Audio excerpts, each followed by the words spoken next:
President Anderson, members of the faculty, Board of Trustees, distinguished guests,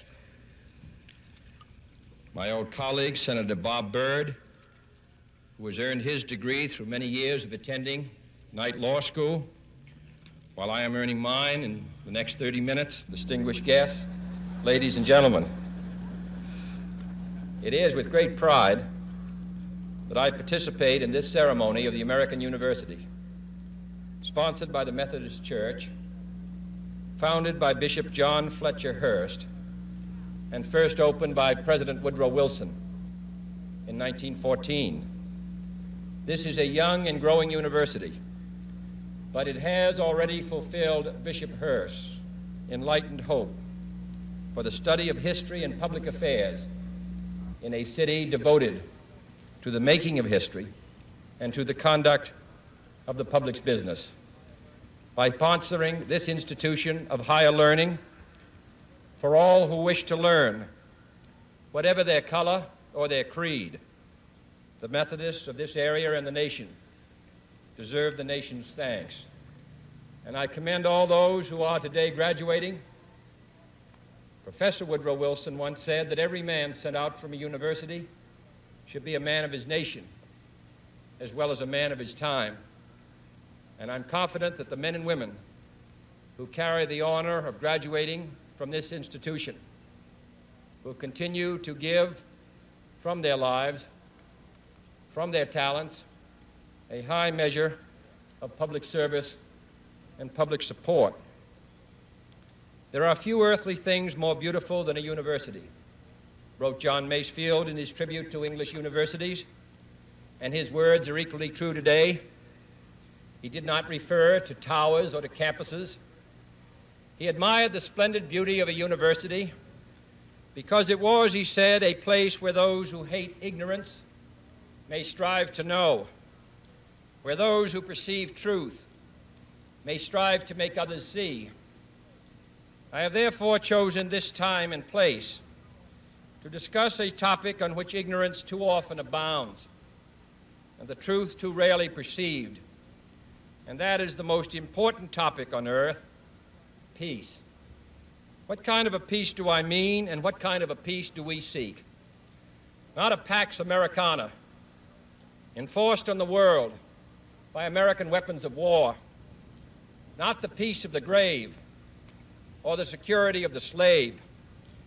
I am talking about genuine peace, the kind of peace that makes life on earth worth living, the kind that enables men and nations to grow and to hope and build a better life for their children. Not merely peace for Americans, but peace for all men and women. Not merely peace in our time, but peace in all time. I speak of peace because of the new face of war. Total war makes no sense in an age where great powers can maintain large and relatively invulnerable nuclear forces and refuse to surrender without resort to those forces. It makes no sense in an age where a single nuclear weapon contains almost 10 times the explosive force delivered by all the Allied air forces in the Second World War. It makes no sense in an age when the deadly poisons produced by a nuclear exchange would be carried by wind and water and soil and seed to the far corners of the globe and to generations yet unborn. Today, the expenditure of billions of dollars every year on weapons acquired for the purpose of making sure we never need them is essential to the keeping of peace. But surely the acquisition of such idle stockpiles, which can only destroy and never create, is not the only, much less the most efficient, means of assuring peace.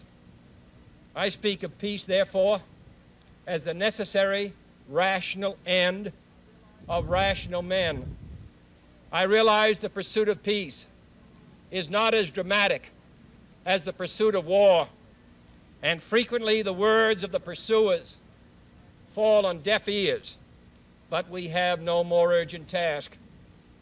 Some say that it is useless to speak of peace or world law or world disarmament, and that it will be useless until the leaders of the Soviet Union adopt a more enlightened attitude. I hope they do. I believe we can help them do it. But I also believe that we must re-examine our own attitudes as individuals and as a nation, for our attitude is as essential as theirs. And every graduate of this school, every thoughtful citizen who despairs of war and wishes to bring peace should begin by looking inward, by examining his own attitude towards the possibilities of peace, towards the Soviet Union, towards the course of the Cold War, and towards freedom and peace here at home. First, examine our attitude towards peace itself. Too many of us think it is impossible. Too many think it is unreal. But that is a dangerous, defeatist belief. It leads to the conclusion that war is inevitable, that mankind is doomed, that we are gripped by forces we cannot control. We need not accept that view. Our problems are man-made. Therefore, they can be solved by man, and man can be as big as he wants. No problem of human destiny is beyond human beings. Man's reason and spirit have often solved the seemingly unsolvable, and we believe they can do it again. I am not referring to the absolute, infinite concept of universal peace and goodwill, of which some fantasies and fanatics dream. I do not deny the value of hopes and dreams, but we merely invite discouragement and incredulity by making that our only and immediate goal. Let us focus instead on a more practical, more attainable peace, based not on a sudden revolution in human nature, but on a gradual evolution in human institutions, on a series of concrete actions and effective agreements which are in the interests of all concerned. There is no single simple key to this peace, no grand or magic formula to be adopted by one or two powers. Genuine peace must be the product of many nations, the sum of many acts. It must be dynamic, not static, changing to meet the challenge of each new generation. For peace is a process, a way of solving problems. With such a peace, there will still be quarrels and conflicting interests, as there are within families and nations. World peace, like community peace, does not require that each man love his neighbor. It requires only that they live together in mutual tolerance, submitting their disputes to a just and peaceful settlement. And history teaches us that enmities between nations, as between individuals, do not last forever. However fixed our likes and dislikes may seem, the tide of time and events will often bring surprising changes in the relations between nations and neighbors. So let us persevere. Peace need not be impractical, and war need not be inevitable.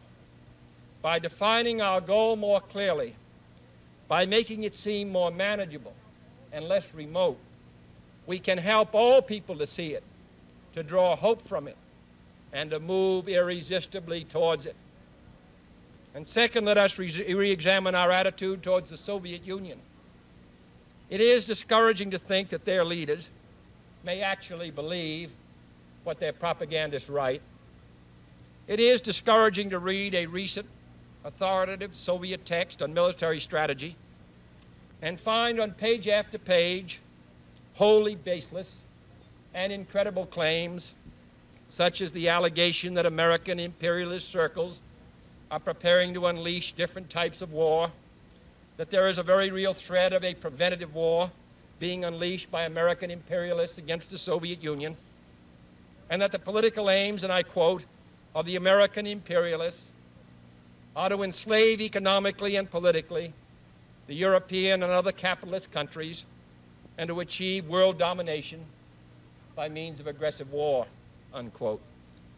Truly, as it was written long ago, the wicked flee when no man pursueth.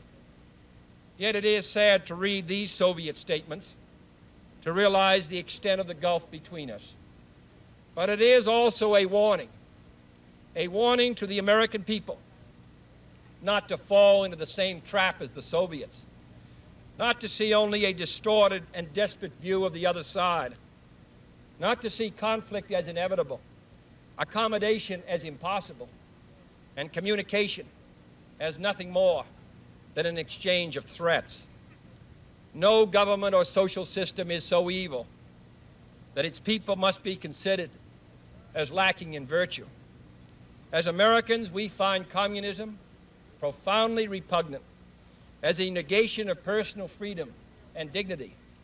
But we can still hail the Russian people for their many achievements in science and space, in economic and industrial growth, in culture, in acts of courage.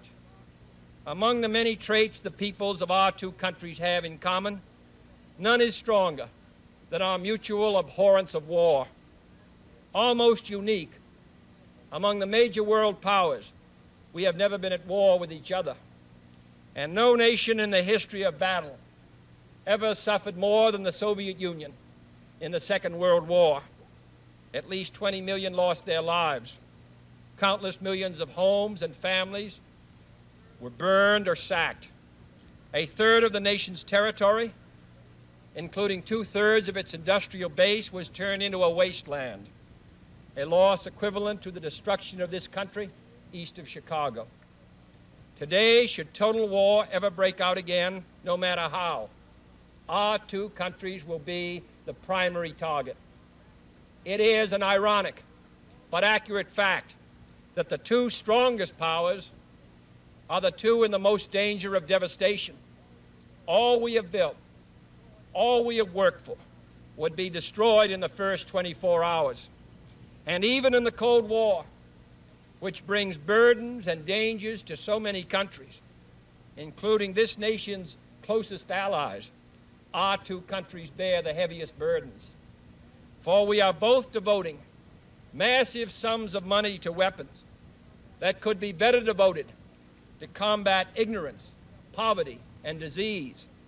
We are both caught up in a vicious and dangerous cycle, with suspicion on one side breeding suspicion on the other, and new weapons begetting counterweapons.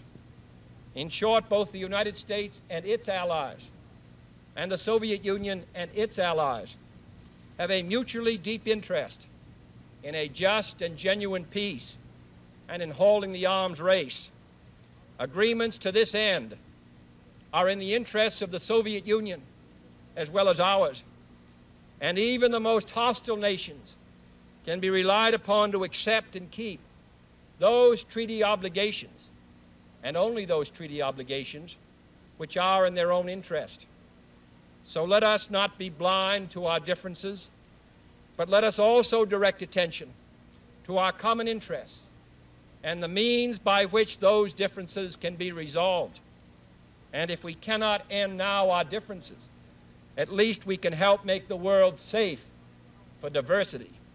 For in the final analysis, our most basic common link is that we all inhabit this small planet. We all breathe the same air. We all cherish our children's futures, and we are all mortal.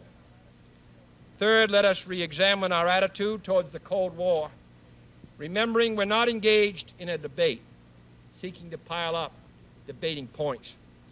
We are not here distributing blame or pointing the finger of judgment. We must deal with the world as it is, and not as it might have been had the history of the last 18 years been different. We must therefore persevere in the search for peace in the hope that constructive changes within the communist bloc might bring within reach solutions which now seem beyond us. We must conduct our affairs in such a way that it becomes in the communist interests to agree on a genuine peace. And above all, while defending our own vital interests, nuclear powers must avert those confrontations which bring an adversary to a choice of either a humiliating retreat or a nuclear war. To adopt that kind of course in the nuclear age would be evidence only of the bankruptcy of our policy or of a collective death wish for the world. To secure these ends, America's weapons are non-provocative, carefully controlled, designed to deter, and capable of selective use. Our military forces are committed to peace and disciplined in self-restraint. Our diplomats are instructed to avoid unnecessary irritants and purely rhetorical hostility, for we can seek a relaxation of tensions without relaxing our guard. And for our part, we do not need to use threats to prove we are resolute. We do not need to jam foreign broadcasts out of fear our faith will be eroded. We are unwilling to impose our system on any unwilling people, but we are willing and able to engage in peaceful competition with any people on earth. Meanwhile, we seek to strengthen the United Nations, to help solve its financial problems, to make it a more effective instrument for peace, to develop it into a genuine world security system, a system capable of resolving disputes on the basis of law, of ensuring the security of the large and the small, and of creating conditions under which arms can finally be abolished. At the same time, we seek to keep peace inside the non-communist world, where many nations, all of them our friends, are divided over issues which weaken Western unity, which invite communist intervention, or which threaten to erupt into war. Our efforts in West New Guinea, in the Congo, in the Middle East, and the Indian subcontinent have been persistent and patient, despite criticism from both sides. We have also tried to set an example for others by seeking to adjust small but significant differences with our own closest neighbors in Mexico and Canada. Speaking of other nations, I wish to make one point clear. We are bound to many nations by alliances. These alliances exist because our concern and theirs substantially overlap. Our commitment to defend Western Europe and West Berlin, for example, stands undiminished because of the identity of our vital interests. The United States will make no deal with the Soviet Union at the expense of other nations and other peoples, not merely because they are our partners, but also because their interests and ours converge. Our interests converge, however, not only in defending the frontiers of freedom, but in pursuing the paths of peace. It is our hope and the purpose of Allied policy to convince the Soviet Union that she too should let each nation choose its own future, so long as that choice does not interfere with the choices of others. The communist drive to impose their political and economic system on others is the primary cause of world tension today. For there can be no doubt that if all nations could refrain from interfering in the self-determination of others, the peace would be much more assured. This will require a new effort to achieve world law, a new context for world discussions. It will require increased understanding between the Soviets and ourselves. And increased understanding will require increased contact and communication. One step in this direction is the proposed arrangement for a direct line between Moscow and Washington to avoid on each side the dangerous delays, misunderstandings, and misreadings of others' actions which might occur at a time of crisis. We have also been talking in Geneva about our first step measures of arms controls, designed to limit the intensity of the arms race and reduce the risk of accidental war. Our primary long-range interest in Geneva, however, is general and complete disarmament, designed to take place by stages, permitting parallel political developments to build the new institutions of peace, which would take the place of arms. The pursuit of disarmament has been an effort of this government since the 1920s. It has been urgently sought by the past 3 administrations. And however dim the prospects are today, we intend to continue this effort, to continue it in order that all countries, including our own, can better grasp what the problems and the possibilities of disarmament are. The only major area of these negotiations where the end is in sight, yet where a fresh start is badly needed, is in a treaty to outlaw nuclear tests. The conclusion of such a treaty, so near and yet so far, would check the spiraling arms race in one of its most dangerous areas. It would place the nuclear powers in a position to deal more effectively with one of the greatest hazards which man faces in 1963, the further spread of nuclear arms. It would increase our security. It would decrease the prospects of war. Surely this goal is sufficiently important to require our steady pursuit, yielding neither to the temptation to give up the whole effort, nor the temptation to give up our insistence on vital and responsible safeguards. I'm taking this opportunity, therefore, to announce 2 important decisions in this regard. First, Chairman Khrushchev, Prime Minister Macmillan, and I have agreed that high-level discussions will shortly begin in Moscow, looking towards early agreement on a comprehensive test ban treaty. Our hope must be tempered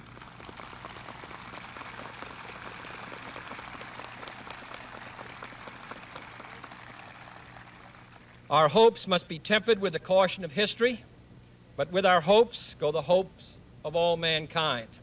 Second, to make clear our good faith and solemn convictions on this matter, I now declare that the United States does not propose to conduct nuclear tests in the atmosphere so long as other states do not do so. We will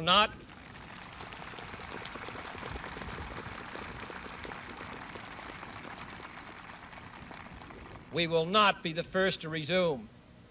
Such a declaration is no substitute for a formal binding treaty, but I hope it will help us achieve one. Nor would such a treaty be a substitute for disarmament, but I hope it will help us achieve it. Finally, my fellow Americans, let us examine our attitude towards peace and freedom here at home. The quality and spirit of our own society must justify and support our efforts abroad. We must show it in the dedication of our own lives. As many of you who are graduating today will have an opportunity to do by serving without pay in the Peace Corps abroad or in the proposed National Service Corps here at home. But wherever we are, we must all, in our daily lives, live up to the age-old faith that peace and freedom walk together. In too many of our cities today, the peace is not secure because freedom is incomplete. It is the responsibility of the executive branch at all levels of government, local, state, and national, to provide and protect that freedom for all of our citizens by all means within our authority. It is the responsibility of the legislative branch at all levels, wherever the authority is not now adequate, to make it adequate. And it is the responsibility of all citizens in all sections of this country to respect the rights of others and respect the law of the land. All this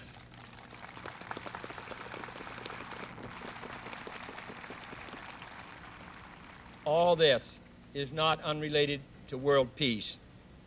When a man's way please the Lord, the Scriptures tell us, he maketh even his enemies to be at peace with him.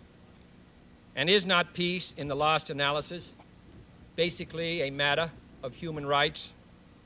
The right to live out our lives without fear of devastation, the right to breathe air as nature provided it, the right of future generations to a healthy existence.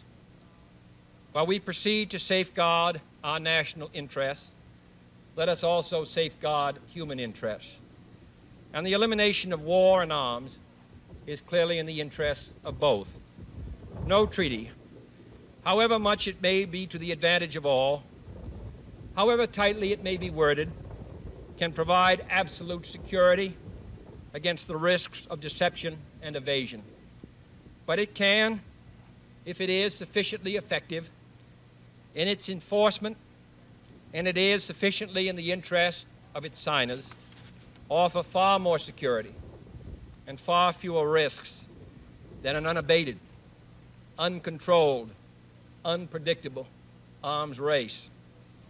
The United States, as the world knows, will never start a war. We do not want a war.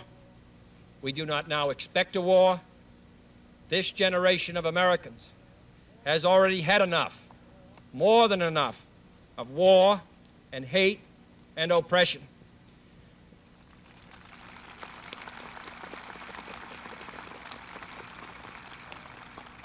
We shall be prepared if others wish it.